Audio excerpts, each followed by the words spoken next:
Hi, I'm Michael, and this is California. And last week, we got the confirmed amount for the Social Security Cost of Living Adjustment, or COLA, for 2021, which was a paltry 1.3% increase for our seniors, for people on Social Security retirement, and SSI and SSDI. Given the current pandemic and the state of our economy, this 1.3% increase does not even come close to helping Social Security recipients to compensate for all the steeply increasing costs of living. That's why some Democratic House members have proposed an emergency bill that will raise the COLA for 2021 to 3% and change the way that the future COLAs are calculated to better fit with the real-life needs of older Americans. So today we are talking about the Social Security 2100 Act and how it hopes to improve the lives of millions of seniors across the country. Now this is your 5-minute daily dose, so let's make this quick. But before we do that, if you like this information, if you find it interesting, if you find it helpful, please don't forget to like and subscribe. That way you can get updates when our newest and most informative videos become available. Last week, after months of speculation, Social Security announced that the yearly cost of living adjustment for 2021 would only be 1.3%. This means that the average Social Security retirement beneficiary would receive a $20 increase in their monthly benefit. Almost instantly and universally, this increase was seen as not enough to truly compensate for the rapidly increasing cost of food, of healthcare, of transportation, and housing that seniors feel on a day-to-day basis. This is why Congressman Peter DeFazio, a Democrat out of Oregon, and Representative John Larson out of Connecticut have proposed the Social Security 2100 Act.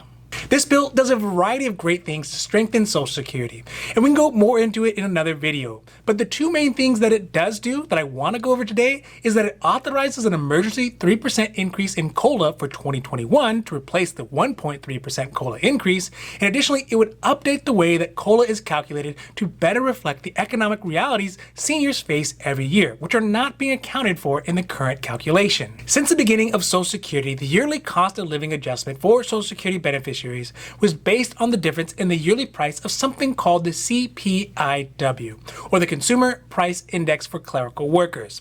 This is basically a calculation of what is the average cost for a clerical worker who lives in the city and is under the age of 62 pays to live on a yearly basis. This was used because it was really the only measurement that the government had when it was first starting to calculate the Social Security COLA back in 1975. And this worked fine back in the day. But the drawback in the current times are obvious. For example, a majority of seniors are over the age of 62. They are not clerical workers in a city, and they have different expenses like medications and healthcare that do not represent a realistic share of the cost within the CPIW calculator. That is why this bill, the Social Security 2100 Act, proposes that the main calculation be changed from the CPIW to something called the CPIE, or the Consumer Price Index for the elderly.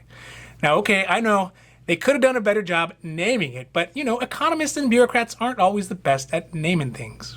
The CPIE, or the Consumer Price Index for the elderly, is an index that was developed in the early 1990s to more accurately calculate the cost for Americans who are 62 years old or older. It was authorized under the Older Americans Act of 1987, which directed the Bureau of Labor Statistics to create an index specifically for seniors. And what it essentially does is it uses the same things people spend money on for the CPIW, things like food and housing and transportation and medical care, but rather than basically following a handful of people under the age of 62 years old and recording how much they spend, it follows people over the age of 62 years old and how much they spend on those exact same things. And the distinction is enough to make a world of difference on how much a real COLA would actually be needed to match the increased cost of living for seniors in America. Overall, this is a really interesting way to try to tackle the problem that many seniors face with not having enough Social Security benefits to survive, let alone live with dignity. It is obvious that a 3% increase only scratches the surface, and it's a shame that we are constantly undervaluing the contributions that our parents and our grandparents have put in their whole lives to only get back a below subsistence existence. I sincerely hope that this bill gets more attention and momentum as we move through this election craziness and get to a point where legislation can start happening again. Now, this has been your 5-minute daily dose, and I hope that you found it interesting or helpful or at least useful. And if you did, please don't forget to like and subscribe. That way you can get updates when our newest and most informative videos become available. Also, we here at California, we know health insurance. So if you have any questions about your health insurance, leave those down below. We'll be happy to make a new video or a new post as soon as we can. Now, other than that, I'm Michael, and this is California, wishing you a happy, healthy day.